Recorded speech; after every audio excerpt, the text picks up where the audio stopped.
प्रिय विद्यार्थ्यांनो, आज आपण बायोचे चॅप्टर स्टार्ट करणार आहे. Reproduction in animals. रिप्रोडक्शन ही अशी प्रोसेस आहे ज्याच्यात प्रत्येक इंडिव्हिज्युअल त्याच्यासारखाच एक नवीन इंडिव्हिज्युअल जन्माला लागतो. स्वतःची स्पेसिस कंटिन्यू करणं हा त्यामागचा त्याचा एक उद्देश आहे. Reproduction the process of formation of new life from pre existing similar life. और reproduction is the process. It is formation of new individuals and genetic material passed from one generation to next generation. Generally in animals, there are two types of reproductions. First one is the sexual reproduction and second one is the asexual reproduction. पण आज आपण जे study करणार आहे ते human beings मधलं reproduction. Human beings मध्ये जे रिप्रोडक्शन ते सेक्शुअल रिप्रोडक्शन. ह्युमन बीइंग्स मध्ये सेक्शुअल रिप्रोडक्शन मध्ये दोन पॅरेंट्स इन्व्हॉल्व आहेत, मेल पॅरेंट आणि फिमेल पॅरेंट. मेल पॅरेंटकडे मेल सेक्स ऑर्गन आहे ज्याला आपण म्हणतो टेस्टिस, आणि फिमेल पॅरेंटकडे फिमेल सेक्स ऑर्गन आहे ज्याला आपण म्हणतो ओव्हरीज. ह्युमन बीइंग्स मध्ये रिप्रोडक्शन मध्ये वेगवेगळ्या स्टेप्स आहेत. त्यात पहिली स्टेप जी ती गॅमेटोजेनेसिस. गॅमेटोजेनेसिस म्हणजे फॉर्मेशन ऑफ गॅमेट्स, ज्याच्यात मेल मध्ये टेस्टिस प्रोड्यूस करेल स्पर्म्स आणि फिमेल मध्ये ओव्हरीज प्रोड्यूस करेल ओव्हम. गॅमेटोजेनेसिस नंतर सेकंड स्टेप येणार इन्सेमिनेशन, ज्याच्यामध्ये मेल ट्रान्सफर करेल female into the female genital tract. Female genital tract मध्ये फिमेल वजायनामध्ये जेव्हा मेल फिमेल ट्रान्सफर करणार आहे त्या प्रोसेसचं नाव आहे insemination. Means first step is the gamete formation, second step is the gamete transfer of male gamete into the genital tract of female. Then next stage is the fertilization. Fertilization म्हणजे fusion of gametes. Male gamete and female gamete fuse to form zygote. This next stage is the zygote formation. Zygote formation झाल्यानंतर ही zygote sale जी diploid sale, या झायगॉटच्या सेलचं mitotic division. Mitotic division म्हणजे झायगॉटच्या sale पासून form होतील blastomeres. ब्लास्टोमरचं डिव्हायडेशन, दोन ब्लास्टोमरचे 4, 4चे 8, 8चे 16 बनतील. आणि जेव्हा 16 cells मास बनेल त्या 16 सेल्स मासला नाव आहे मोरुला. मोरुलाचं डेव्हलपमेंट होईल. मोरुला पासून बनेल ब्लास्टुला. ब्लास्टुलाची ग्रोथ होईल. त्या ब्लास्टुला पासून बनेल गॅस्टुला, आणि फॉर्मेशन ऑफ गॅस्टुला तिथं फॉर्म होणार आहे तुमच्या 3 जर्म लेअर, एक्टोडम, मेसोडम, एंडोडम, आणि ह्या 3 जर्म लेअर फॉर्म करणारे एम्ब्रियो. म्हणजे पुढची स्टेज जी येणार आहे ती एम्ब्रियोजेनेसिस येणार आहे. एम्ब्रियो फॉर्मेशन झालं म्हणजे त्या पिरियडमध्ये जेस्टेशन पिरियड स्टार्ट होणार. जेस्टेशन पिरियड हा प्रेग्नन्सी पिरियड. हा प्रेग्नन्सी पिरियड ह्युमन बीइंग्स मध्ये फिमेलमध्ये 266 डेजचा आहे. फ्रॉम फर्टिलायझेशन टू पर्ट्युलेशन म्हणजे फ्युजन ऑफ गॅमेट झाल्यापासून पर्ट्युलेशन पर्यंत जो कालावधी फिमेलमध्ये असणार आहे तो जेस्टेशन पिरियड आहे. जो पिरियड ह्युमन बीइंग्स मध्ये फिमेलमध्ये 266 डेजचा आहे. From fertilization to parturition. Parturition ज्याला आपण आपल्या भाषेत डिलिव्हरी म्हणतो, चाइल्ड बर्थ. ह्या डिफरंट स्टेप्स आहेत. म्हणजे ह्युमन बीइंग्स मध्ये जे सेक्शुअल रिप्रोडक्शन होणार आहे त्यात असलेल्या ह्या स्टेप्स आहेत. First step is the gametogenesis, means formation of gametes. Then insemination, means transfer of sperm into the female genital tract. Then next one is the fertilization, means fusion of male gamete and female gamete. Then formation of zygote. Then zygote cell divide to form blastomeres. Then morula, then blastula, then gastrula, means formation of embryo. आणि embryo formation नंतर येणारे तुमचं त्या ठिकाणी gestation period. gestation period हा pregnancy period आहे जो 266 डेजचा आहे. From fertilization to parturition. Parturition म्हणजे चाइल्ड डिलिव्हरी.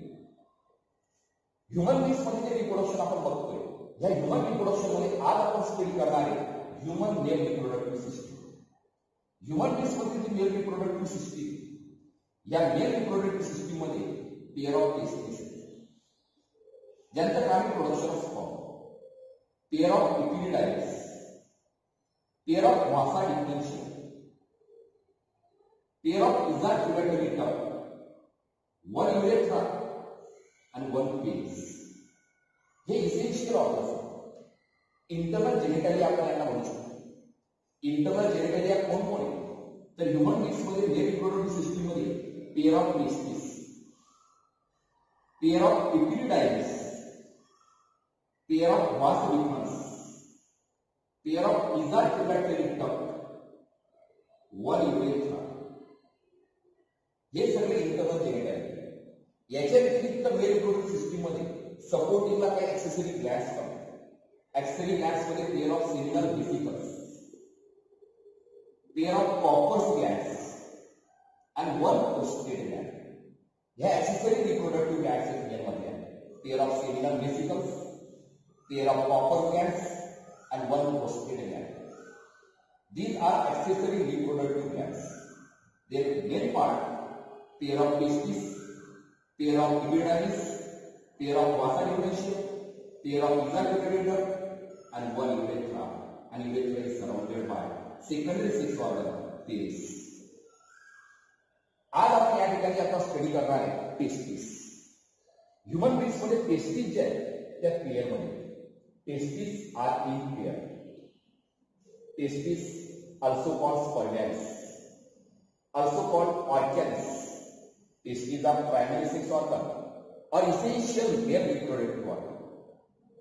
Human beings मध्ये testes च्या pair मध्ये मेसोडर्मल ओरिजिन. टेस्टिसचा कलर पिंक कलर आहे आणि शेप ओव्हल शेप. टेस्टिस आणि pair mesodermal origin, pink colour oval shape bodies, 5 centimetre long, 2.5 centimetre wide and 3 centimetre thick. Weight of testis is 10 to 15 grams. टेस्टिस जे असतात त्याची position काय? Generally आपल्याला नीट आणि सीईटीला जे क्वेश्चन येतात त्या टेस्टिसच्या पोझिशन संदर्भात येतात. ह्युमन बीइंग्स मध्ये टेस्टिस जे आहे, testis are first developing abdominal cavity. Testis सुरुवातीला अब्डोमिनल कॅव्हिटी मध्ये डेव्हलप होतं त्या ठिकाणी, just below the kidney. Testis are first developing abdominal cavity but just before the birth, जन्माच्या आधीच. म्हणजे नेमकं कधी तर at the 7th month of gestation, जेव्हा त्या फिमेलचा प्रेग्नन्सीचा 7th मंथ असेल त्या 7th मंथ ऑफ गेस्टेशनला त्या बाळाच्या स्वतःच्या टेस्टिस त्याच्या अब्डोमेन मधनं स्क्रॉटम मध्ये येतो. Testis are first developing abdominal cavity but just before the birth, this at the 7th month of gestation they descend into the scrotum. टेस्टिसच्या अब्डोमेन मधनं स्क्रॉटम मध्ये आलेले आहे, जन्माच्या आधीच आलेले आहे 7th मंथ ऑफ गेस्टेशनला. या टेस्टिस अब्डोमेन मधनं स्क्रॉटम मध्ये का आले? लक्षात घ्या, testes are pushed down into the scrotum because high temperature of the body, आपल्या बॉडीचं टेम्परेचर आहे 37 degree Celsius, and this high temperature of the body does not permit development and maturation of sperm. जर ह्या testis abdomen मध्ये या ठिकाणी राहिले असत्या तर ह्या टेस्टिसने बनवलेले स्पर्म या ठिकाणी हा आपल्या बॉडी टेम्परेचरला डेव्हलप आणि मॅच्युअर होऊ शकले नसते.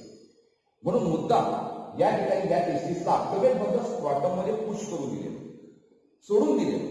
Testis are push down into the scrotum because high temperature of the body does not permit development and maturation of sperm. Temperature in the scrotum is 2 to 3 degree Celsius less than body temperature. आपल्या body temperature पेक्षा स्क्रॉटमचं temperature हे 2 ते 3 degree Celsius कमी असते, जे suitable असतं for development and maturation of sperm. लक्षात घ्या, हा स्क्रॉटम याला थर्मोरेग्युलेटर सुद्धा म्हणतात. स्क्रॉटम कसा secondary sex organ. Wall of the scrotum is made up of directus cubic muscle. MCQ विचारला स्क्रॉटमचा वॉल कशाचा बनलेला आहे, तर wall of the scrotum is made up of directus cubic muscle. लक्षात ठेवा. Scrotum is also called as thermoregulator. म्हणजे स्क्रॉटमचं मेन फंक्शन आहे थर्मोरेग्युलेशन. स्क्रॉटमचं टेम्परेचर आपल्या बॉडी टेम्परेचरपेक्षा 2 ते 3 डिग्री सेल्सिअस कमी, जे सुटेबल आहे for development and maturation of sperm. म्हणून या टेस्टिस अब्डोमेन मधून जन्माच्या आधीच स्क्रॉटम मध्ये येऊन गेलेले आहेत. पण नेमक्या या कशात आल्या, कोणत्या स्पेस मधला आहे, तर टेस्टिसच्या ज्या स्क्रॉटम मध्ये सोडलेल्या आहेत त्या स्क्रॉटम मध्ये आलेल्या आहेत विथ अ स्मॉल स्पेस, ज्या स्पेसचं नाव आहे inguinal channel. Testis are pushed down into the scrotum through the small space called as inguinal canal. जरी ह्या टेस्टिस अब्डोमेन मधून स्क्रॉटम मध्ये आलेले असतात तरी त्यांचं ओरिजिनल पोझिशन त्या कनेक्टेड. म्हणजे त्यांना माहिती आपण कुठून आले. Testes are connected to their original position in the abdominal cavity. Connection कोण करते तर स्पर्मॅटिक कॉर्ड. पॉइंट महत्वाचा आहे. Testes are connected to their original position in the abdominal cavity by spermatic cord and through which they get both blood supply and nerve supply. टेस्टीजला होणारा blood supply हा अबडोमेन मधूनच होतो. टेस्टीजला असलेलं नर्व कनेक्शन हे अबडोमेनच. म्हणजे जरी टेस्टीज अबडोमेन मधून स्क्वॅटम मध्ये आलेले आहेत तरी त्यांच्या ओरिजिनल पोझिशनला त्या कनेक्टेड स्पर्मॅटिक कॉर्डने and through which they get both blood supply and nerve supply. जशा टेस्टीज या त्यांच्या ओरिजिनल पोझिशनला कनेक्टेड तशा टेस्टीज या वॉल ऑफ द स्क्वॅटमला पण connected. Testes are attached to the wall of the scrotum. आपल्याला माहिती स्क्वॅटमचा वॉल कशाचा आहे. डार्कस्ट ट्युनिक मसल्स आहे आणि ह्या वॉलला टेस्टीज अटॅच आहे. Testes attach to the wall of the scrotum by band of connective tissue. एक कनेक्टिव्ह टिश्यूचा बँड आहे ज्याचं नाव आहे गुबर्निया कुलम. पॉइंट महत्वाचा आहे. Testes are attach to the wall of the scrotum by band of connective tissue called as gubernaculum. जर समजा असं झालं एखाद्या इंडिव्हिज्युअलमध्ये त्याचा जन्म होऊन त्याला बरं झाली पण त्याच्या टेस्टीज अबडोमेन मधून स्क्वॅटम मध्ये येण्याचे ठरवले. Failure of testes to descend into the scrotum. जर असं झालं तर अशा मेलमध्ये स्पर्म तयार होते पण ते नॅचरल होणार. म्हणजे अशा मेलमध्ये येऊ शकते स्टेरिलिटी. अशा मेलमध्ये प्रॉब्लेम असू शकतो इनफर्टिलिटी. कंडिशनला नाव आहे क्रिप्टॉरकायडिझम. पॉइंट महत्वाचा आहे. Failure of testes to descend into the scrotum condition called cryptorchidism leads to sterility or infertility in that male. Generally mammals मध्ये जर पाहिलं तर प्रत्येक मॅमलच्या टेस्टीज या अबडोमेन मधून स्क्वॅटम मध्ये जन्माच्या अगोदर ठेवून जातात मेलमध्ये. पण काही एक्सेप्शनल केस आहेत. जसं बॅग वटवाघूळ. वटवाघूळच्या टेस्टीज अबडोमेन मधून स्क्वॅटम मध्ये फक्त ब्रीडिंग सीझन मध्ये येतात आणि एकदाचा ब्रीडिंग सीझन संपला की वापस ते अबडोमेन मध्ये जातात. पण एलिफंट असा मॅमल एलिफंटच्या टेस्टीज या परमनंटली त्याच्या अबडोमिनल कॅव्हिटी मध्येच असतात, स्क्वॅटम मध्ये येत नाही. पण ह्युमन बीइंग्स मध्ये टेस्टीज मात्र जन्माच्या आधीच अबडोमेन मधून स्क्वॅटम मध्ये येऊन गेलेले असतात. 7th मंथ ऑफ गेस्टेशनला जेव्हा तो एम्ब्रियो 7 महिन्याचा असतो. लक्षात घ्या जर टेस्टीज खाली आल्यानंतर कंडिशनचं नाव आहे क्रिप्टॉरकायडिझम. टेस्टीजला त्यांच्या ओरिजिनल पोझिशनला कनेक्ट करणारा कॉर्ड आहे स्पर्मॅटिक कॉर्ड. टेस्टीजच्या स्क्वॅटमच्या वॉलला अटॅच आहे ते बँड ऑफ कनेक्टिव्ह टिश्यूचं नाव आहे गुबर्निया कुलम. मित्रांनो आज मी तुम्हाला ह्युमन रिप्रोडक्शन बद्दल बोलतोय. ह्युमन बीइंग्स मध्ये रिप्रोडक्शन आहे सेक्शुअल रिप्रोडक्शन. त्याच्यामध्ये 2 पॅरेंट्स इन्व्हॉल्व आहेत, मेल पॅरेंट्स आणि फिमेल पॅरेंट. मेल पॅरेंटकडे मेल सेक्स ऑर्गन आहे टेस्टीज. फिमेल पॅरेंटकडे फिमेल सेक्स ऑर्गन आहे ओव्हरीज. टेस्टीज मध्ये प्रोड्यूस होणारे स्पर्म, ओव्हरीज मध्ये प्रोड्यूस होणारे ओव्हम म्हणजे फर्स्ट स्टेप होणारी गॅमेटोजेनेसिस. नंतर मेल ट्रान्सफर करणारे फिमेल इनटू द फिमेल वजायना त्या प्रोसेसला नाव आहे इन्सेमिनेशन. नंतर स्पर्म आणि ओव्हमचं होणारी फ्युजन प्रोसेसला नाव आहे फर्टिलायझेशन. नंतर फर्टिलायझेशन मध्ये फॉर्म होणारी फर्स्ट लाईफ सेल झायगॉट. झायगॉटच्या सेलच्या मायटोटिक डिव्हिजन मधलं ब्लास्टोमस, मोरुला, ब्लास्टुला, गॅस्ट्रुला म्हणजे स्पर्म होणारी एम्ब्रियो. फिमेल मध्ये जो प्रेग्नन्सी पिरियड असेल त्या प्रेग्नन्सी पिरियडला नाव आहे जेस्टेशन पिरियड, जो 266 डेजचा आहे. From fertilization to parturition. Parturition म्हणजे डिलिव्हरी, ज्याला आपण चाइल्ड बर्थ म्हणतो. ह्युमन बीइंग्स मध्ये आज आपण स्टडी केली की मेल रिप्रोडक्टिव्ह सिस्टीम स्टडी केली. ह्युमन बीइंगच्या मेल रिप्रोडक्टिव्ह सिस्टीम मध्ये pair of testes, pair of nucleotides, pair of vasa deferentia, pair of ejaculatory duct, 1 urethra, 1 penis and accessory reproductive glands मध्ये pair of seminal vesicles, pair of Cowper glands, 1 prostate gland. आपण study केलं testes. Testes also called spermans, organs, primary sex organ or essential male reproductive organs. Human beings मध्ये male मध्ये testes आहे, pair मध्ये mesodermal origin, pink colour, oval shape body, 5 centimetre long, 2.5 centimetre wide, 3 centimetre thick. Weight of testes जर आपण पाहिलं तर ते 10 to 15 grams. Testes are first developed in abdominal cavity, but just before the birth, in 7th month of gestation, they descend into the scrotum through the small space called as inguinal canal. Testes are pushed down into the scrotum because high temperature of the body, the 37 degrees Celsius, does not permit development and maturation of sperm.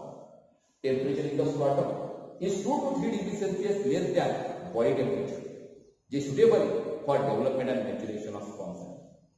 स्कॉटमला त्या ठिकाणी थर्मोरेग्युलेटर पण म्हणतो.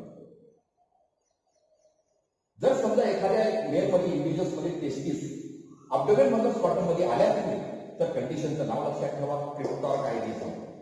असा mail stability असेल किंवा इनफर्टिलिटीचा problem त्याच्यात असेल. टेस्टिसच्या स्कॉटमच्या वॉलला connect आहे, त्या बॅग ऑफ कनेक्ट टिश्यूचं नाव आहे उबरमॅन. तर हे सगळे मेन पॉइंट्स आहेत टेस्टिस बद्दल. आपण अजून टेस्टिसची फक्त एक्सटर्नल मॉर्फॉलॉजी बघतो. याच्यानंतर पुढच्या लेक्चरला आपण त्या ठिकाणी स्टडी करणारी इंटरनल स्ट्रक्चर ऑफ टेस्टिस म्हणजे हिस्टॉलॉजी ऑफ टेस्टिस.